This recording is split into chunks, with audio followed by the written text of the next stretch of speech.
dearest friends, and welcome to this Sunday's reflection. The theme of our reflection today is Jesus restores our sight. We see this theme running through the liturgy of the word of today. The first reading from the book of 1 Samuel chapter 16, verses 1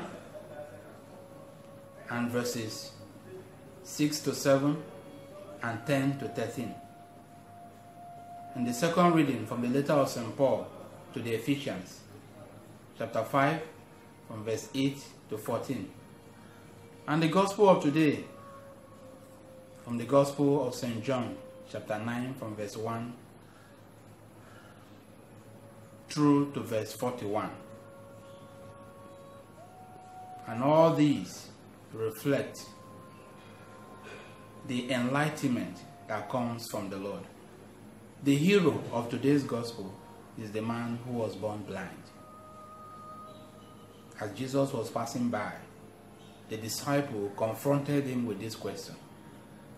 This man who is in this situation,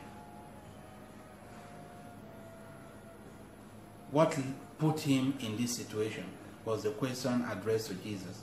What is the cause of his blindness? They imputed the cause of the blindness to be as a result of either his own sins or those of his parents,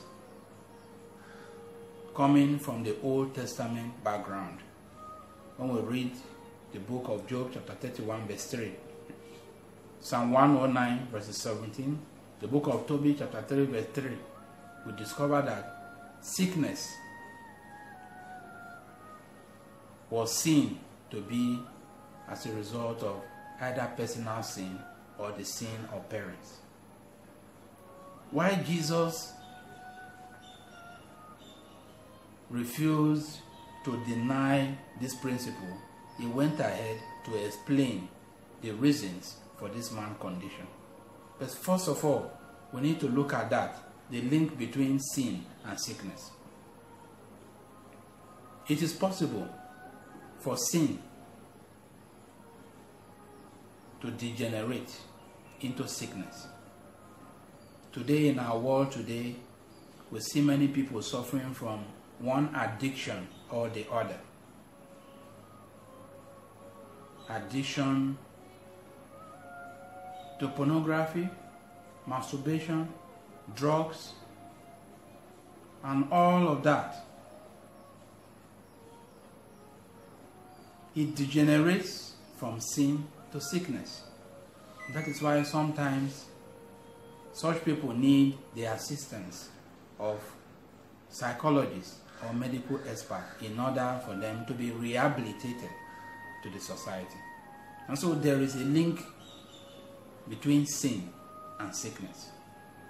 However, Jesus' emphasis was that the situation of this man was as a result of a providential plan, that God wants to draw something good out of that situation. And so Jesus came to restore the sight of this man. Though physical sight, the man also had spiritual insight. My brothers and sisters, let us not be tempted to look at this miracle as just a physical miracle or physical restoration of sight. Jesus is the light that has come into the world to enlighten the darkness of our hearts, to illuminate us, to give us the right vision to life. So we need this restoration, you and I, so that we can see the earth in the light of heaven. We can understand time in the light of eternity. We can live our lives in the light of our destiny, our goal. So that the Christian identity, our Christian identity, will give vision to the world. So that our horizon in the interpretation of existential issues will be broadened as a result of the Christian message. That is what Christ has come to do. In the first reading, we see Samuel in the house of Jesse in order to anoint the king for Israel. Samuel was led by his human judgment to anoint Eliab, but the Lord told him, "No, I have not chosen him." God does not judge by appearances, but the Lord led him to anoint the chosen one, David, as king of Israel. Samuel was enlightened by the Lord. The blind man today received his sight. You and I need to receive our own sight and insight into what God wants us to do.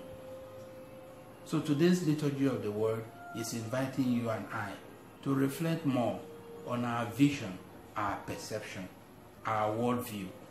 Are they in line with the Christian message? Are they in line with our calling as disciples of Christ? St. Paul tells us in the second reading, Ephesians chapter 5 verse 8. He said, "We are now in the light.